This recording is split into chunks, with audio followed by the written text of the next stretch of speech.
another location, and they said, we're going to have to get into the car, but it's going to be very tight in the car. It's going to be very zi.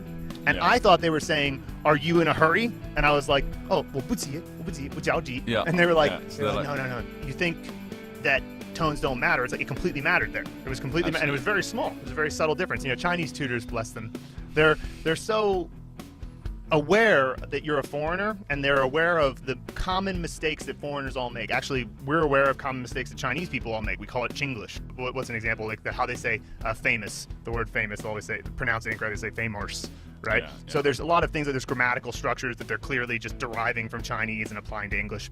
Chinese tutors, they recognize the universal mistakes that tend to happen amongst native English speakers when they're learning Chinese. The problem with that, though, is that means that when they're saying their tones, they're over-exaggerating it, and they're not saying it very naturally. And and they also, especially with third tone, they're not usually saying it in context. They're trying to help you, but because it's like that quantum physics, it's like whatever you observe changes. So it's like they're focusing energy on it, and they're trying to make it clear to you, but because of that, they're not speaking the way an actual Chinese person speaks.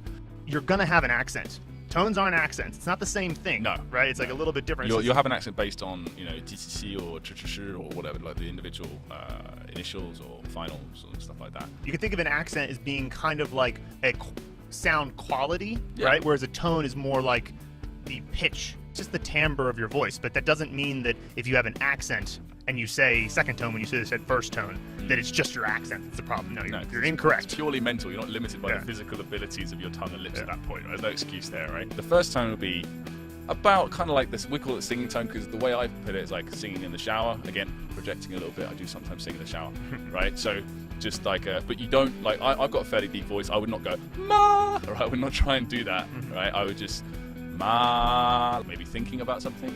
Yeah, right? sure. Yeah, it could be that. Like you're considering making a choice about something. Also, the first tone is the loudest and longest of all the tones. The tones actually, they've done like scientific tests and stuff. You can see the graphs. It's the loudest and longest, which is why teachers will, if they're going to practice the pronunciation of like initials or finals or something, they'll it has no tone, they'll give it a first tone. The unsure tone, that's what we call the second tone, a yes/no question. Yeah, are you sure? Yeah. Is he there? Right, that's pretty much what it is. Right, you don't really need to talk about it as much. I mean, people make a lot of mistakes with it, like they go up too high, or they start too low. I think that's the biggest mistake that people make. Like they're doing like do they call it an arpeggio? I don't know. They're singing. Do mi sol mi do. Yeah, an arpeggio. Is that sure. Oh, nice? Got it. Well done. So just straight from your normal speaking voice. Yeah. Yeah, and that's how I usually do it. I just like I'll remember the word. Huh? And the good thing to remember about first and second tone is that first and second tone, effectively, they exist mostly in the higher part of your range, from the middle part, that yellow part on the keynote there, up to the top part. So I had it explained to me by a woman who worked in a broadcasting university. She used to teach broadcasting. She said, first and second tone, we always teach our broadcasting students, these are the high tones. Like they exist, and it's not like they're super high. It's just that you want to think of third tone when you're getting low. You don't want to think, if you're thinking of second tone, you're low at all. You got a misconception somewhere. So yeah. Interesting. I never heard that. Yeah. Third tone is, it's obviously the most incorrectly taught tone overall, I would say. There's two third tones, right? There's one which is the one that's taught there with the large thick arrow, which goes down and then up, and it's something like this. Ma. There's like a little ma, like a kind of like a little pause in the middle, I guess. Ma. And then it jumps straight back up. This is spoken probably in about, I don't know percentages, but very, very few, like 1%, 0.5% of situations, because it's only spoken that way when you're saying an isolated syllable. Ma, that means horse. So if you were just shouting the word horse out loud, right, randomly, like not saying. I do that all the time. I mean, well, standing around outside, horse. It's just, it's completely normal, right? But it's still overall, it's rarer to do that, right? I mean, it basically, the more common one is in context. How often is a word going to be in context? Like 98% of the time. I mean, occasionally you'll say something by itself, and so when that happens, but if you're like accusing someone of something, which is like someone saying you, like ni, and then maybe that might work, or me, and then focus on the other one there, which is simply the first half of that, the first half of the big one, which is just ma. Don't come back up, just ma. Go down slightly and pause, and that's it. It's like we call it the zombie tone, right? Because it sounds like something like brains. Like, for example, he's old, 他很老, right? 他很老. Right? It doesn't go hello. It does not do that. Yeah, that's a myth that is, but that's instilled in people.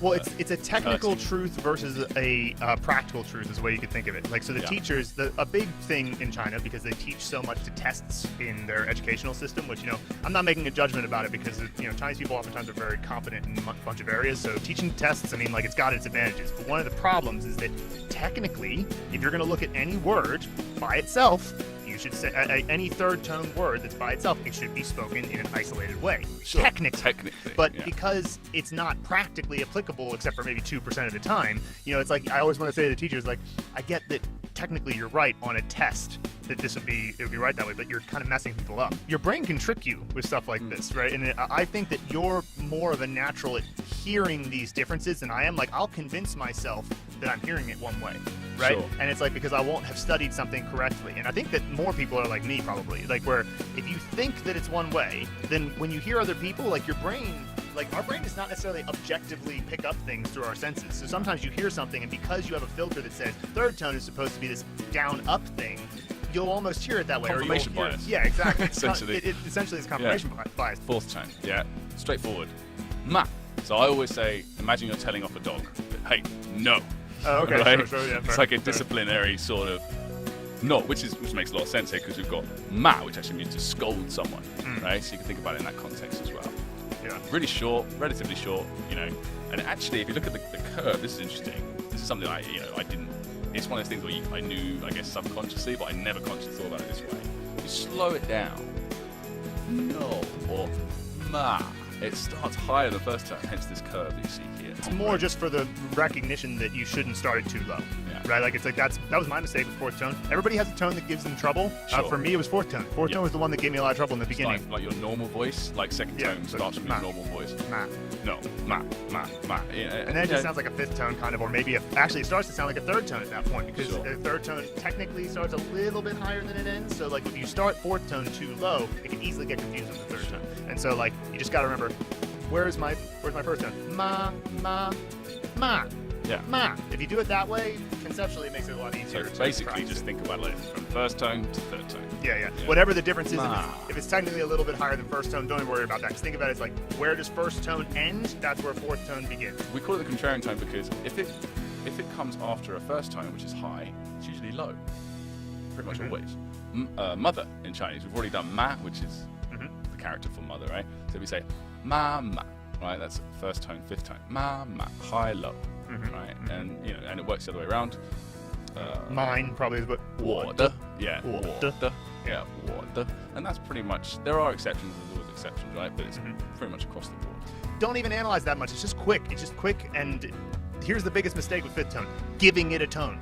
This is the way that's the biggest mistake people make with it. They'll actually like add either a first tone or a second tone to it. So we're always a little bit short. We didn't know how much to talk about it. We'll just leave it there, right? Because we thought it would just do the thing that we just complained about Chinese teachers doing. Talk about it in the wrong context. So I definitely found that contrarian first third tone thing to help me when I first understood it because I was like, oh, now I notice it more. Like I notice it more when people are doing it. And I remember I struggled sometimes, like for example, just the word for chair, eats. And I was always like, I always felt like I was saying it wrong, and I felt like I couldn't get it. And then once I got that contrarian idea of like, okay, third tone, then I suddenly was able to say it more correctly. And it can help, but it's easy to get into analysis paralysis and overthink it. So you really start to tell difference between to be able to increase your listening ability when it comes to tones and to be able to produce the tones more accurately when you start to really learn characters and really increase your vocabulary. It's hard to differentiate what am I hearing? Was that this tone or what word is that? I can't, because you have nothing to attach it to. You just have 5 sounds, you have 5 tones, right? But once you start actually building up your vocabulary, you'll find your tones naturally get better as long as you have a good method for learning words and a method for learning characters, which we do, right? So if you're interested in that, learning characters properly, learning words properly, just get in contact, send us a message. That same principle applies across the board, like especially with maybe a lot of people have trouble distinguishing between the opinion initials S, C, and Z. They're a little bit tough for people to hear the difference between. And you go like, oh, okay, they're hard to hear as a beginner, but they're easy to hear once you know what the word is. Like because okay, they're definitely not saying Z here because there's no word that uses it, but they're definitely saying. So it applies not just to tones, but just to pronunciation in general. So that's another reason why you can just take it easy. Don't overdo it. Yeah, don't overdo it. Besides your mouth muscles, your tongue, you know, it's like trying to learn, I don't know, any sort of sport like boxing or ballet or whatever. Your body can't just immediately do it. You know, you need time to get used to certain sounds. We have a bunch more thoughts about this type of thing, along with all the other aspects of what it takes to learn Chinese as a foreigner. And so I'm going to put into the comments right now a link to our new 65-page free ebook. So if you'd like to check it out, it's called the How to Speak Chinese Like a Native, 10 Crucial Tips for the Independent Learner. And it's basically just 10 steps to really the basics of how to conceptualize your journey, because it's a big project learning Chinese, and you know. And we tried to condense it as much as we could. It's basically 10 key steps, key tips. Each one is a whole chapter. Loads of free information, loads of free downloads and stuff like that. It's basically like a very condensed version of the course that we offer, the courses that we offer, which again, get in contact if you want to know more details about. Yeah, and every single one of the chapters in that book has something that I did not know when I first started out, and I would have been really happy if I had. We basically made it for our past selves. Get in contact with us if you have any suggestions for future, because we've sort of got a plan laid out, you know, but we don't mind if we get certain requests to talk about certain subjects in Chinese. We're going to be talking about pronunciation for the next few sessions, but we could throw in a different topic if we got enough requests for it, so let us know. And of course, if you've just got general questions or any follow-up comments whatsoever, just you can email us. You can find the email on our site there.